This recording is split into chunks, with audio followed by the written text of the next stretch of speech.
Welcome back. Today, I've got something that just made me pause and think, wait, what? You won't believe who Kody Brown still can't move on from after all this time. Buckle up for a truth bomb? Let's rewind. Of all the wives Kody has run off, there's one he keeps coming back to. And amazingly, it's the one he dumped first. Yep, we're talking about Meri. Remember, this is the same woman he's bashed over and over again, referring to her as evil, unsafe, and claiming he never loved her. He's villainized her. And yet, here comes the twist. Stick with me, because what Meri uncovered in the tell-all will leave your jaw in your hands. Weeks ago, just before doing that interview, Meri reported that Kody called her. And what did he say? He told her he was still mourning the breakdown of their marriage. Mourning the marriage he publicly tore apart for years. Can you believe that? Now ask yourself if Kody would ever confess to this in public. Nope, but this back and forth manipulation is totally consistent with the way he's treated Meri for decades. On camera, all disgust, blame, insults. Behind the scenes, entirely different vibe. Let's talk about this double standard for just a moment, because it's infuriating. Kody was out here making friends and having children with other women long before things actually came to an end with Meri. That's adultery in its simplest form. But when Meri emotionally reached out to another person outside of their dysfunctional arrangement, someone to confide in, now she's the cheat? Come on, where's the logic in that? It's infuriating the way people still justify Kody's account. If you actually examine the timeline, the abandonment was all on his part. He emotionally deserted Meri, made her feel alone, and he's the victim? And it doesn't end there. Even to this day, in 2024, Kody still plays games with her emotions. Picture walking away from a toxic person, finally beginning to heal, even having a new relationship. And then, suddenly, your ex calls and says, "I'm mourning what we had." Ring a bell?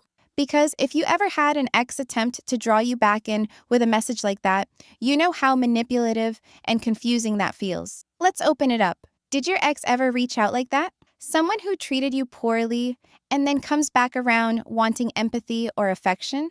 Let me know in the comments. I've certainly got my own tale to tell about it, and I'd love to hear about yours as well. Let's get back to it, because this section really resonates with me and perhaps you too.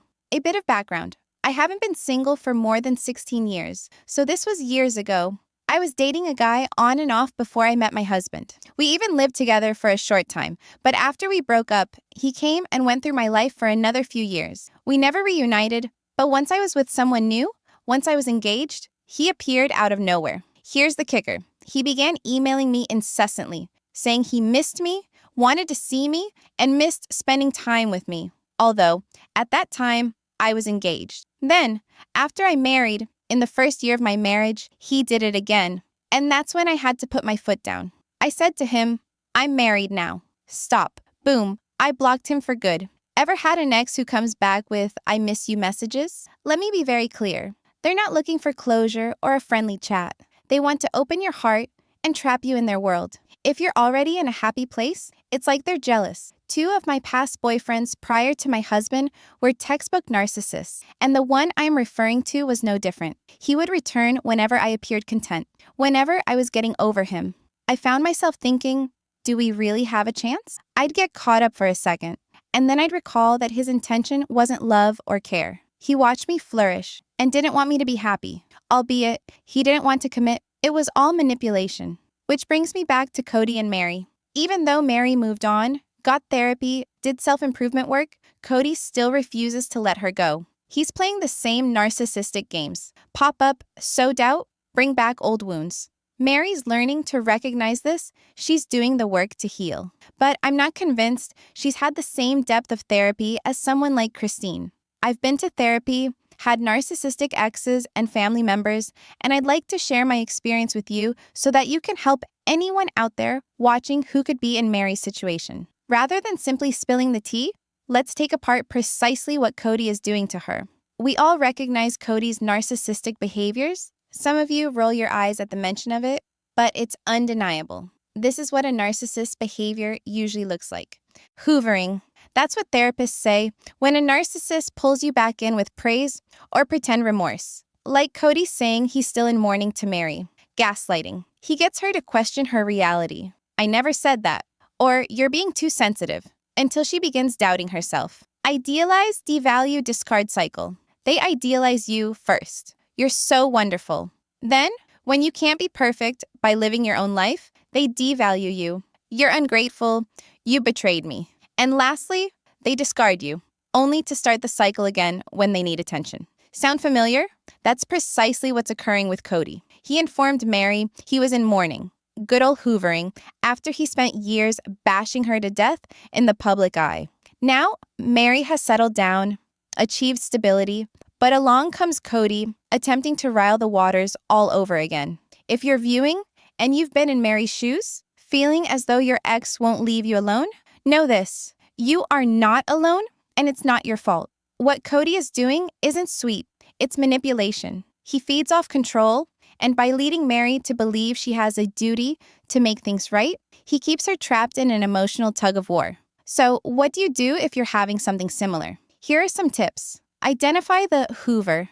If an ex suddenly claims they miss you or they're grieving, look at their behavior, not their words. Why are they coming back now? Establish strong boundaries. Don't play along. If you're on to better things, block, delete, and don't go back over old wounds. You deserve peace. Lean into therapy or a solid support system. Narcissistic abuse leaves emotional bruises that take professional assistance and time to recover from. It's not weak to get help. It's intelligent. Trust your instincts. If something feels too comfortable or familiar with a toxic ex, it likely is. Your best guide is your intuition. Let's get real. Kody's story is all about control. He needs Meri and everyone else who's watching, and to believe that the issue is with her, that she's betraying him by being over another guy. But all of us who've been victims of narcissistic manipulation know better. The betrayal was his, through abandonment, cheating, and dishonesty. Before I go, I want to hear from you. Has an ex ever come back out of the blue and say they miss you? How did you deal with it? Share your experience in the comments. Let's raise each other up. And if you feel stuck, please remember, therapy, a close friend, or support group can be a lifesaver. You aren't weak for seeking help. You're strong. Let me simply state this. If I have to state it one more time, I swear I'll hammer my head against the table. You can't discuss Kody Brown without noting the glaring feature of narcissistic abuse. I know it becomes monotonous, but there is no avoiding it. Kody's actions aren't merely selfish. They're textbook indicative of a malignant personality disorder. And the harm he's caused to those around him? It runs deep. It continues. It traumatizes. Here's what most folks don't get, unless they've experienced it. Narcissists thrive on attention. It doesn't matter if it's praise or conflict. They just want to be the center of your emotional universe. That's what's called narcissistic supply. And Kody? He was once at the center of a household that literally worshipped him. He said it himself. His family validated him, treated him like a king, even a god. But here's the cruel reality. Narcissists don't view people as people. They view them as objects. You're not a partner. You're a validation source. You're there to meet their emotional needs. And as soon as you fail to do so, they discard you or try to manipulate you back into their sphere. And that's precisely what's occurred with Meri. See, if someone has given a narcissist supply in the past, been loyal, emotionally available, supportive, they become a target for repeat manipulation. They're the ones who are most vulnerable to being drawn back in. So, when people break free from a narcissist, it's an emotionally raw time. You're finally stepping out of the fog, starting to see clearly. That clarity is both empowering and deeply unsettling. I know because I've lived it. When I cut off some of my family members, it took me a whole year to emotionally detox. I was so caught up in their web for so long. Always lost, always doubting myself, always feeling like I wasn't good enough. That's the nature of narcissistic abuse. Lies, gaslighting, emotional whiplash. And when you eventually get up and leave, you see just how manipulated and disoriented you'd become. But that's also when they return. Psychologists refer to this as hoovering. A vacuum effect, really. They suck up at your boundaries, hanging around, tossing emotional bait into the water to reel you back in. A text, a call, a guilt trip. Familiar? That's the pattern. Idealize, devalue, discard, hoover, repeat. And Meri. She's been stuck in that same toxic cycle with Kody for more than 30 years. Recently, she drew a line. She said, "I'm not going to allow him to burden me with his grief." That statement hit me hard because for years, Kody flipped the script and claimed she was the one burdening him with her emotions. How ironic is that? In a family situation where authentic human emotion was seen as burdensome, Kody used vulnerability as a weapon. Every time Meri felt pain, loneliness, or disappointment, he made her feel bad for feeling anything at all. That's textbook narcissism. They cause you to question your feelings. They make your pain the issue. And when you finally get tired of playing their game, they claim you're the bad guy. But not this time, Meri replied, no. And that is strong. To all the viewers out there, if you've ever found yourself in a trap like this one, whether it's with someone you're dating, a friend, or a family member, let you know that you are not alone. Your emotions aren't too much. Your boundaries aren't selfish. And escaping isn't betrayal. It's survival. Let me know below in the comments if this rings true to you. Have you ever had the experience of hoovering, emotional manipulation, that nagging feeling of always being not enough? Your testimony could make someone feel seen today. And if this video has brought light to anything for you, thumbs up, subscribe, and send it to someone who needs to see it. This isn't all drama.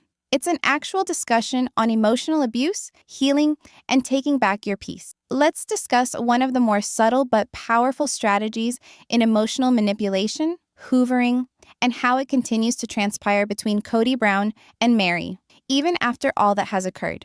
Meri recently said, "I'm not going to carry the burden of his grief." It's a bold statement and an important one, but let's unpack something deeper because Kody isn't just grieving, he's manipulating. And Meri, like so many survivors of narcissistic abuse, might not see it for what it truly is. This isn't about grief, it's about control. When a narcissist senses you drifting away, they don't return because they're missing you, back because they miss the supply. That emotional fuel you provided them before, the validation, the attention, the loyalty, those are what they want. And they'll do nearly anything to reclaim it. So what does hoovering look like? It can begin quietly. Perhaps the narcissist texts you offhand or mistakenly rings you, making out that they meant to call someone else. They might find themselves running into you where they shouldn't be or sending you affectionate, emotive messages out of the blue. They begin love bombing you again, telling you you're their favorite, recalling nice times, telling you how much they miss you and how special you are. Ring a bell? And then there is the guilt. They may tell you they've changed, that they're interested in being friends, that they're interested in having real conversations. They will tell you that they're grieving the loss of what we had, or you were always the one who really understood me. But it's not healing, it's bait. If they cannot reach you directly, they will enlist people surrounding you, friends, family, mutual acquaintances, to check in, to deliver messages, to keep you emotionally attached. And in the process, they will progressively gaslight you. They will attempt to rewrite your reality. It wasn't that bad. You got me wrong. You are dramatizing. It is all for the purpose of making you doubt yourself, so they can reel you back in. Because the minute you start to heal, the minute you start to get peace without them, they become threatened. Your independence? That's a loss of control for them. Your happiness without them? That's a hit to their ego. And if you do allow them back in, the cycle simply begins again. There's love bombing first, and then there's devaluation. The backhanded compliment, the chill, the removal of affection. Then they dump you once more, and when you leave, they hoover. It's not a relationship, it's a cycle. A poisonous cycle that takes your clarity, your self-esteem, and your inner peace. Meri has been trapped in that cycle for more than 3 decades, and it takes so much courage to walk away from it. Because when you end the cycle of narcissistic abuse, you're not leaving someone behind. You're shattering years of programming. You're opting for clarity rather than chaos. And that's downright scary. So if you're seeing this and you see yourself in this story, if this is your ex, your parent, or that person in your life, you are not alone. It is difficult to break free, but it's more difficult to stay. And peace, real, lasting peace, it begins with saying no more. Let's get real for a second. Narcissists don't honor boundaries, particularly when they're your parent, partner, or sibling. They take advantage of your compassion, your empathy, your vulnerability. That's precisely what we see with Kody and Meri. Meri has something powerful to say. I told him that it wasn't his place to do this to me anymore. And what did Kody do? He got angry. He insisted he had the right to talk to her. That right there is classic narcissistic entitlement. Kody doesn't recognize Meri's autonomy or boundaries because narcissists believe the rules don't apply to them. But here's the real kicker. If Kody is calling back to Meri at this point, it's not that he misses her. It's not that he regrets the decision he made. It's because his emotional bank account is running dry. Robyn, his final wife, isn't sufficient for him. Because narcissists are never satisfied with sufficient. They require continual validation, continual attention, continual adoration. And Kody? He's made a living off the praise and devotion of several women for more than 30 years. You can't take a man who's lived like royalty in a plural marriage and think he'll be satisfied with one throne. That's just not how narcissism works. Now he's attempting to pull Meri back in. Not because he loves her, but because he hates losing control over her. And you want to know what's actually twisted? This isn't new behavior. This is the same rotation he's put Meri through for years. Mind games, hollow apologies, emotional whiplash. Christine even said it at the tell-all. Kody strings them along. She criticized him for crying when Meri left because he was the one who broke up the family. And now he cries for sympathy? That's not sorrow. That's manipulation. Christine and Meri were never best friends. But Christine's candor can't be avoided. Truth tellers make people nervous. And sometimes that's just what we need. Let's bring this forward to October 2024. Kody was still not ready to release Meri, even though she was obviously in a healthier place, even though she'd checked out emotionally, he was still holding on. And here we are, mid-2025, and Meri is so much healthier. She's doing well. Her relationship with Kody is finally over. But let me ask you something. Do you really believe Kody's done? Because narcissists don't quit. They linger. They wait for your moment of weakness. They wait for one bad day, one isolated afternoon, and then they show up again with a carefully crafted message or a nostalgic "I miss you." Even when he tells her he doesn't want her anymore, Meri is the one he can't let go of. Why? Because she gave him the most. She gave up more than any other wife. She remained true, even when she was being emotionally starved. And in a narcissist's mind, that level of commitment is a drug they can't get away from. Meri has to go no contact, period. Because Kody isn't just a memory, he's a trigger. He's the risk of being sucked back into a cycle that almost destroyed her. And if you're viewing this and you've lived it, you know right where I'm coming from. No contact is the most difficult boundary you'll ever establish. No question. But it's also the most therapeutic. Because as long as you're emotionally available, no matter how small, it will continue to attempt to break back in. That's why Janelle has returned again and again to Kody. He wears them down. But they all should have peace. They all should have freedom. And you do too. So I want to hear from you. Have you ever had someone attempt to suck you back in after a toxic relationship? Drop your story in the comments because someone else out there needs to know they're not alone. And if this video made you look at things more clearly, please thumbs up, subscribe if you haven't yet, and hit that bell icon so you never miss a video. You are not weak for desiring peace. You are strong for deciding on it. Thank you for watching. See you in the next one.